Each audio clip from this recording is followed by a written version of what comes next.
Bom, gente, avançando aqui na temática dos crimes contra a fé pública, vamos começar agora a falar sobre falsificação de documento público, tá? Qual que é a explicação preliminar que eu queria fazer para vocês aqui, né? Importante que vocês notem. O seu tio dentista acha que existe aí um crime de falsificação de documento. Eu queria alertar para vocês, né, que o seu tio chama de falsificação de documento, em princípio, assim, de saída, simplificando um pouco a questão, podem ser 3 crimes diferentes, tá? Pode ser falsificação de documento público, falsificação de documento particular e falsidade ideológica, tá? Então, tomem muito cuidado com isso, porque são situações muito diferentes e que geram penas diferentes e tipificações diferentes também. Então, muito cuidado aqui com essas questões todas, tá? Então, o que vai ser falsificação de documento público? Artigo 297 do Código Penal. Esse aqui, gente, é a ideia mais intuitiva que vocês têm de falsificação de documento. Vai ser quando eu tenho aí a pessoa que vai lá e faz um documento falso, né? Então, por exemplo, eu vou aqui na impressora aqui da minha casa, né? E faço uma carteira de identidade, um RG falso, por exemplo, né?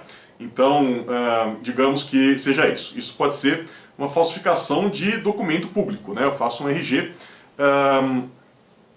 falso, faço uma carteira de motorista falsa, né? Então, assim, a maior parte dos exemplos que vocês imaginam como sendo de falsificação de documento costumam ser essa situação de falsificação de documento público, tá? Isso que vai acabar acontecendo aqui para nós. O que eu quero que vocês notem, né? Que se vocês derem uma olhadinha no tipo penal, ele vai ter 2 verbos. Então ele vai falar aqui, ó, falsificar no todo ou em parte documento público. Então essa é aquela situação em que eu vou lá e faço um documento novo. É a ideia mais intuitiva. Só que cuidado, porque no finalzinho do tipo penal ele fala assim, ó, alterar documento público verdadeiro, né? Alterar documento público verdadeiro. Então o que vai ser isso? Vai ser modificar o documento. Então cuidado, tá? É falsificação do documento público da mesma forma eu mudar alguma coisa no documento. Então, por exemplo, né? Muito comum um adolescente fazer isso, poder entrar em bar, né? Em danceteria, como chamava na minha época, eu já sou uma pessoa meio velha, vai lá e muda a data de nascimento do documento, né? Então, tinha um amigo meu que era especialista em fazer isso, né? Ele nasceu em 1976, né? Portanto é muito mais velho do que eu, e na época lá, ele tinha 17 anos, ele colocava que tinha nascido em 1974, né? Ele mudava o 6 e colocava um 4, tá? Isso é falsificação do documento também, tá? Então você não precisa pegar e fazer um documento falso em casa. Você simplesmente modificar, né, de maneira fraudulenta, de maneira clandestina, um documento que é verdadeiro, vai constituir crime também, da mesma maneira, tá? Não vai mudar nada aqui no que diz respeito à tipificação, tá bom? Agora, o que é importante? Eu vou ter essa falsificação de documento público, nesse artigo 297, quando for documento público. Porque vocês já perceberam que tem o artigo 298, que vem depois, que vai ser a falsificação do documento particular. Então é muito importante que vocês saibam exatamente, né, conceituar a diferença, né, que tem entre documento público e documento particular, porque não é necessariamente a mesma coisa, tá? Então o que é um documento público, por princípio de saída, né? É aquele elaborado por funcionário público no exercício das suas funções, obedecidas às formalidades legais. É isso. Então eu mesmo, gente, faço documento público. Eu, na condição de professor da USP, se algum de vocês, aluno da USP, me pede um documento oficial, e eu emito o documento lá no papel timbrado da USP, assino como professor da USP, não sei o quê, isso é um documento público, porque eu sou um funcionário público que está no exercício das suas funções, né? A USP é uma autarquia do governo do Estado de São Paulo, então é um documento público sem problema nenhum. Então assim, a ideia, né, geral é essa, tá? O que eu quero que vocês tomem muito cuidado, a gente vai falar mais sobre isso daqui a pouco, é que tem muita coisa aqui que é denorex. Então tem muita coisa aqui que vai parecer documento público, que vai dar vontade de você falar que é documento público, mas na realidade não é, né? Parece, mas não é. Então é isso que vai acabar acontecendo aqui, né? Parece documento público, mas não é. E tem muita coisa que parece que é documento particular e na realidade é documento público. Então prestem bem atenção, né? Porque esse conceito que eu dei para vocês aqui de documento público é um conceito genérico, só que a própria lei vai fazer um estudo aprofundado do que vai ser documento público para fins penais, né? Então muito cuidado com isso, né? Um problema que muitas vezes a gente tem é que a gente tem uma certa preguiça, às vezes, de olhar o que a lei diz, né? Então você não olha a lei e aí acaba errando, né? Porque ao não olhar aqui o texto legal, você vai pela regra geral, então é documento público feito por funcionário público, né?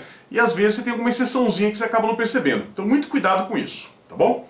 Bom, algumas questões que nós temos aqui que são importantes. Então primeira coisa, xerox, tá? Xerox é documento? Então um xerox do RG, você falsifica um xerox do RG. Isso é uma falsificação do documento público? A regra é, que diz a doutrina, se for cópia simples, não. Né? Então se é uma cópia simples, você não vai ter crime aqui de falsificação do documento público. Se for autenticada, sim. Tá? Que era até o que o meu conhecido fazia lá, né, muitos anos atrás. Ele só não pode ser punido. Primeiro que nessas alturas já prescreveu, né? E depois que na época, como ele tinha menos de 18 anos, ele era inimputável, né? Mas é isso que ele fazia, ele pegava um xerox autenticado do RG, né? E mudava a data de nascimento no autenticado. Ainda plastificava para ficar aparecendo tudo certinho, cheio de carimbo lá. Você vai ter aqui o crime da mesma maneira, tá bom? Tem que ser um documento assinado, não pode ser apócrifo, né? Não pode ser anônimo, isso obviamente. Pode ser documento estrangeiro, né, desde que seja público no país de origem, né, e tenha validade aqui no Brasil. Tá? Então, por exemplo, um passaporte, né, um passaporte alemão, um passaporte britânico, um passaporte norte-americano, né, tudo isso vai ser documento público para fins aqui da aplicação desse artigo. Tá? E aí, gente, de novo, aquele cuidado, né, que eu já conversei com vocês nas aulas passadas, quando nós vimos lá a questão de moeda falsa. Se o documento for federal, cuidado, porque quem vai ser competente para julgar a falsificação será a Justiça Federal, tá? Cuidado com isso. Então, se for um documento estadual, não, mas documento federal, for um passaporte, por exemplo, que é emitido pela Polícia Federal, como vocês sabem, competência da Justiça Federal, cuidado para não errar a competência, né? Problema aí que costuma aí, atrapalhar bastante as pessoas no exame da OAB, tá?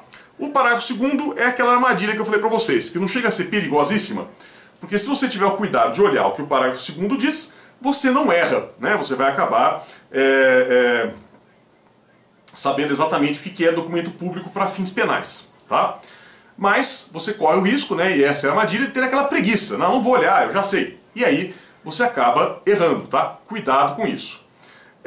Então, o que vai aparecer aqui, né, a esse respeito? Vejam vocês, ele vai falar que vai ser documento público, documento emanado de entidade paraestatal, título ao portador transmissível por endosso, que aí entram os títulos de crédito, não sei se vocês já estudaram isso em direito empresarial, tá? Mas ó, cheque, nota promissória, letra de câmbio, essas coisas todas, são documentos públicos.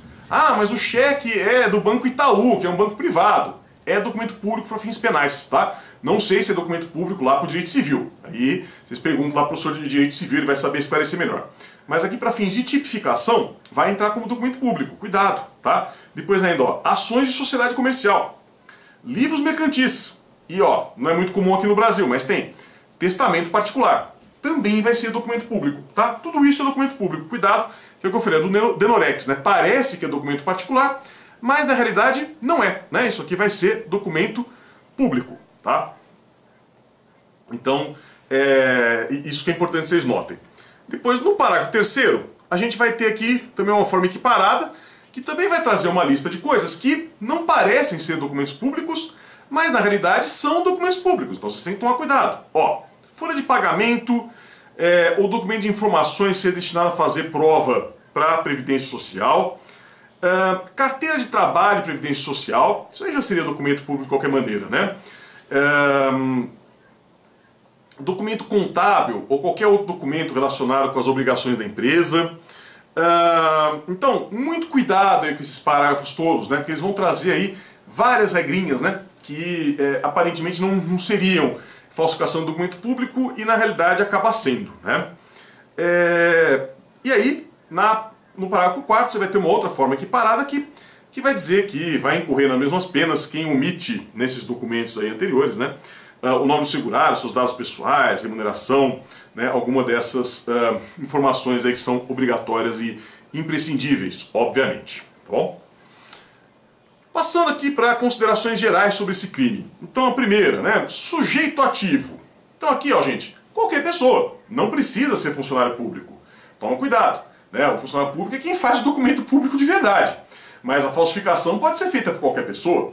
Então, qualquer um de vocês que tem uma boa impressora em casa e queira fazer aí um documento falso, cometerá esse crime, né? Não tem problema nenhum, você não vai ter aí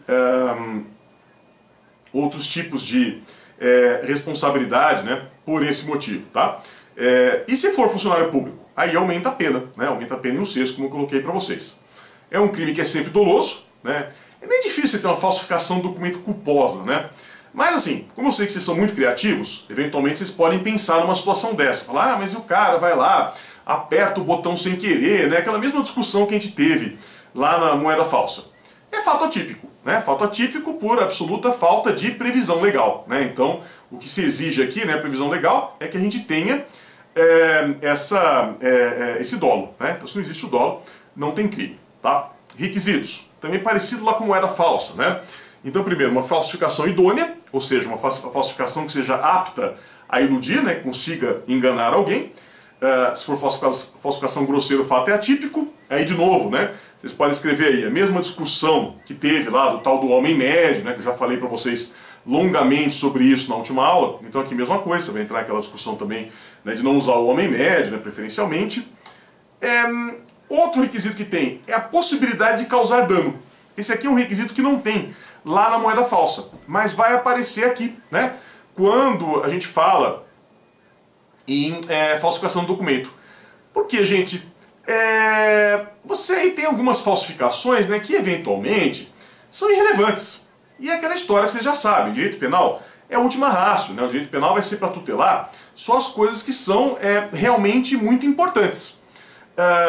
Então, se for uma coisa boba, né, não tem muito problema, né? Então, falsificou a carteirinha da piscina do clube, ou dependendo do caso, mudar a idade do RG, tá? Dependendo do caso, você tem que ver a relevância jurídica, vocês sabem disso, né? Nós temos algumas idades que são chave. Então, 18 anos é uma idade importante, 60 anos é uma idade importante, por causa do Estatuto do Idoso, né? Então você tem que analisar caso a caso, né? Mas tem que ser algo que seja relevante, algo que possa efetivamente causar um dano. Se for uma bobagem, né, então a pessoa tem 40 anos e ela quer falar que tem 30, para que as pessoas não achem que ela está muito velha, dificilmente isso vai gerar aqui uma responsabilidade penal, tá? Para ter responsabilidade penal, preciso de uma coisa mais séria. Preciso aqui de uma coisa mais grave, tá? A gente vai ter aqui a consumação no momento da criação, né, do documento falso, no momento da adulteração do documento verdadeiro, né, e não precisa nenhum outro resultado, tá? Então eu não preciso, por exemplo, usar o documento, com a moeda falsa. Simplesmente eu fazer o documento falso, eu ter aquele documento falso, já vai gerar aqui a responsabilidade penal, tá? Então a gente tem que observar isso. E obviamente admite tentativa, eu posso tentar falsificar, né, e posso não conseguir por razões alheias à minha vontade. Bom, mas agora, gente, chegamos no ponto que é o mais importante dentro dessa questão de falsificação do documento. Porque, em linhas gerais, assim, o que é falsificação do documento público, vocês já entenderam, né? Vocês já tinham uma boa ideia intuitiva. Praticamente a novidade que eu falei aqui é o que é um documento público, né? Isso talvez não fosse tão claro para vocês. E também a questão de você alterar o documento, né, como sendo esse crime. Fora isso, eu acho que vocês todos já tinham essas ideias aqui mais ou menos, né? Já sabiam mais ou menos como funcionava, tá? Então, qual que é o problema que vai aparecer aqui, né? E aí, de novo, a gente vai fazer a ponte lá com o capítulo dos crimes contra o patrimônio, que a gente viu há pouco tempo. Vai ser combinações, né? Situações de concurso de crimes que podem acontecer. Porque veja, dificilmente o cara vai falsificar um documento porque ele acha legal falsificar o documento. Ele vai falsificar o documento para aplicar um golpe, para ter algum tipo de vantagem. Então o que é muito comum? Você ter o concurso de crimes entre a falsificação do documento e o estelionato, o bom e velho 171 lá do Código Penal. Tá? Então é muito comum isso, eu pego, faço um documento falso e uso esse documento falso para aplicar um golpe. E aí como é que faz? Vai ser só falsificação? Vai ser só estelionato? Vai ser os dois? É concurso material, concurso formal? É uma excelente pergunta, gente, né? Eu vou dizer para vocês com toda sinceridade que eu não sei. E não é porque eu não preparei a aula, né? Porque vocês já receberam o material, vocês viram que alguma coisinha eu tive que preparar para falar isso aqui, não está saindo tudo de improviso da minha cabeça. Então eu não sei por uma razão muito simples, porque a doutrina e a jurisprudência também não sabem. A doutrina e a jurisprudência não chegam a um acordo a respeito de como que ficam essas situações todas, tá? Porque veja, vou começar lá pelo nosso tradicional, né, pelo velho Nelson Hungria, o príncipe dos penalistas. Ele vai falar que a falsificação absorve o estelionato. Então, se eu pego, né, e falsifico um documento para aplicar um golpe, então essa falsificação ela vai absorver o estelionato, né? O estelionato vai ser um exaurimento da falsificação. A pessoa vai ser responsabilizada apenas por falsificação. O Fragoso e o STJ vão entender o contrário, que o estelionato absorve a falsificação. Então o que eles vão entender? Aquela ideia que vocês já têm, né? De que o estelionato ele vai ser um meio necessário, que a falsificação vai ser um meio necessário para que eu tenha estelionato. E daí, usando lá o bom e velho princípio da consunção, eu vou ter a absorção, né? Então a falsificação vai absorver o estelionato, tá? Isso que vai acabar... Aliás, perdão, hoje eu estou atrapalhado. O estelionato vai absorver a falsificação, o professor está velho, né? Mas é isso. Depois, o Magalhães Noronha e o STF, vamos falar que tem concurso formal, tá? Então, vai pegar a pena do crime mais grave, né, e vai aumentar. E tem ainda a posição antiga, né, que está em desuso, que seria concurso material, que a gente somaria aqui as penas, tá? Veja, vocês podem adotar o posicionamento se vocês acharem melhor, tá? Como sempre, longe de mim querer doutriná-los, longe de mim querer obrigá-los a seguir qualquer posicionamento. Mas eu, pessoalmente, né, eu tendo aqui a seguir o posicionamento do STJ, do Fragoso. Eu acho que o estelionato absorve a falsificação. Faz muito mais sentido, né, se pensar aqui no princípio da consunção, né, de que o crime meio absorve o crime fim. Então você vai ter esse princípio da consunção. Me parece, né, que é a solução mais correta que vai acabar aparecendo aqui, tá? Mas enfim, aí temos aí argumentos para definir qualquer uma dessas posições, tá? Outras questões que temos, né? Vamos ver daqui a pouco que existe um crime aqui de uso de documento falso. Então a pessoa que vai lá e usa um documento falso, ela comete crime. E se a pessoa que está usando o documento falso for a mesma que falsificou? Então aí, em princípio, nós teríamos dois crimes. Teríamos aqui um crime de falsificação e um segundo crime de uso do documento falso, tá? Qual que é a regra aqui, gente? Responde apenas pela falsificação, tá? O uso é exaurimento. Vou falar mais para vocês sobre isso quando estudarmos o uso. Vamos falar mais sobre isso em breve. Mas eu só tenho a responsabilidade pelo uso de documento falso quando, né, quem fez o documento foi outra pessoa, tá? Então o Zulmiro vai lá, faz um documento falso e eu uso o documento falso que o Zulmiro fez, então aí eu tenho a minha responsabilidade por uso, tá? Mas fui eu mesmo que fiz o documento falso na impressora aqui da minha casa e eu mesmo estou usando, então já está dentro do pacote, né? Já é meio subentendido que quem vai falsificar um documento é para utilizá-lo depois, então não vai ter nenhum problema aqui nesse sentido, tá bom? Outra situação, né? Falsificação de documento e sonegação fiscal, tá? Muito comum isso, né? A pessoa vai lá e falsifica algum documento para pagar menos imposto. Pode ser até imposto de renda, né? Você sabe que aqui no Brasil o pessoal adora dar aquela enganada no leão, né? Adora pegar e fingir que ganhou menos, né? Ou fingir que tem umas despesas lá que não teve para dar uma enganada na Receita Federal. Isso é muito comum, tá? O que vai acontecer? Não vamos ter aqui problema, gente, porque na lei da sonegação fiscal já tem crime específico. Então a gente não vai falar aqui em falsificação do documento, né? Porque vamos aplicar aquela regra da especialidade. Como já tem uma regra específica, né, tratando dessa situação, então a gente adota essa regra específica e não usamos aqui a regra geral, tá bom? Depois, falsificação para encobrir crime anterior. Então eu vou lá, né, e falsifico o documento para tentar deixar mais difícil as pessoas descobrirem que eu cometi um crime antes. Também fácil, não tem discussão. A gente vai ter aqui concurso material, tá? Então tem a responsabilidade pelos dois crimes aqui, sem problema nenhum, tá? Concurso material. E a última situação é a falsificação de documento público e a falsidade ideológica, né? Então eu faço um documento que é público que traz uma informação falsa. É falsificação do documento público, só isso.